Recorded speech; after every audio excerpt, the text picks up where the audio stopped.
Okay, Matthew. 2-1 win. Talk about a game of two halves. Yeah.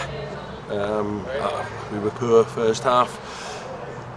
In a game that not much happened, it was very scrappy, but I just didn't think we'd done enough. You know, we didn't really put our foot on the ball. We didn't would probably be there. I felt there were certain things that we could do better, and we addressed it at half time. And we come out, and I thought we were a complete different team. We started in front foot. By the time we scored the goal, I don't think they'd actually been in our half-bar clearances. And I was pleased with the second half. I thought what we'd done is we showed a little bit more belief in what we could do, a little bit more aggression in our play. Not in terms of tackling, in terms of being aggressive to want the ball, to go and play and do the positive things and be aggressive to get us up the field to play. And we did that, I thought, reasonably well. I don't think it was a penalty. I'd love to see the video. I would love to see dozens of things that happened in that game where I thought were penalties. I thought there was 3 handballs down there, and the new letter of the law, if you've got your arms out whilst you don't agree with it, because you have to defend and you have to jump, that's the letter of the law. He plays the letter of the law in the last kick of the game, and Luke Wilson headers the ball, it hits their fella and hits Luke Wilson on the arm because he's jumping to head of the ball, and it rebounds off, and he manages to give it, and he can't see it there. So, well, thankfully, we've won. I don't have to go back to that refereeing decision that cost us, or could have cost us again in the first half. Yeah. Talk about Adam Sally. He showed the two sides of his game. In that second half, the first header, the glancing header, and the second one, the scrappy goal. Superb. I thought he then took a little bit of a grip on the game. He was taking the ball in. He's a big, strong boy. He should never get nudged off the ball. He's fast. He's strong.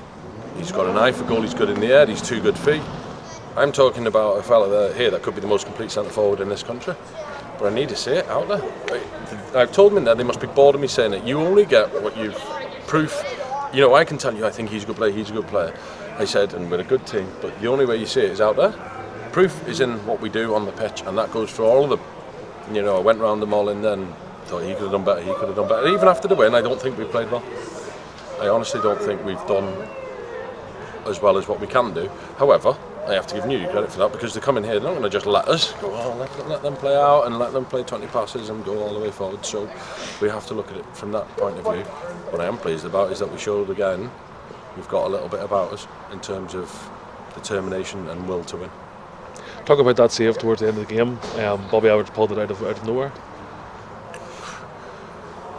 25 years involved in football at obviously senior level, from 24 years and coming to 40. That's the best save I've ever seen in a game that I've been involved in. I can't remember many better on the TV. If I'm honest, if he makes that save, Liverpool Man City on Sunday, it's save of the season. I thought it was a goal, because the fella's done a great cross and he's free in the middle of the 6-yard box and it's a goal. How he saved it, I honestly don't know. And thankfully we have him, because the difference between winning and losing, or winning and drawing today, 2 points, 3 now instead of 1. And I have no words. The guys, if they haven't been at the game today, you may hurry up and get them highlights on, because this save is something to behold. And it sort of shows the skill of a keeper. He didn't have to do a whole lot throughout the 90 minutes, and then towards the end he had the concentration to pull that save out. He made the save, he came and collected crosses, he punched a couple, he takes the pressure off our back 4. I thought he started poorly. I told him that. I don't really have to tell Bobby too much. I thought whether it was concentration, whether it was the greasy surface, it was a wee bit icy, and he had the wrong gloves on. He said to me, "Don't ever question what I do again." And I said, "I'll question it if you make a mistake, but you keep making them saves." And look, we love him. The boys are all over him in there, because they know that he's just won us the game. Ballyclare next week, going to be another tough away Friday night fixture. Yeah, we like the Friday night. I'll be honest, as a football club, they're better for us. In terms of gates, for me, I think it's better to play there. And certainly, if everybody's not doing it, it's better for me, because now I get to go and watch Ballyclare and Knockbreda tomorrow.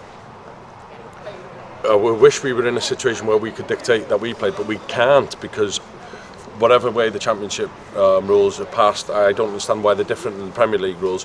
Both clubs have to agree. Thankfully, believe it or not, we've a decent enough relationship with Newry, and we've agreed that we will go Fridays, and Ballyclare would do the same. Some clubs won't. I don't know what they think we're trying to gain, or pull a fast one. fully agree, you know, when Limavady are in the league, I wouldn't drag them all the way down to Friday. I don't think that's too fair, but you know, there's enough, I think, enough goodwill around, and it would help everybody. And I certainly think we'd take a bigger crowd. We've seen our crowd come here today. The other clubs in our league would benefit if we went to a Friday night. They don't want to because they think football should be played Saturday at 3 o'clock. Unfortunately, we're in the 21st century now. Football isn't played Saturday 3 o'clock.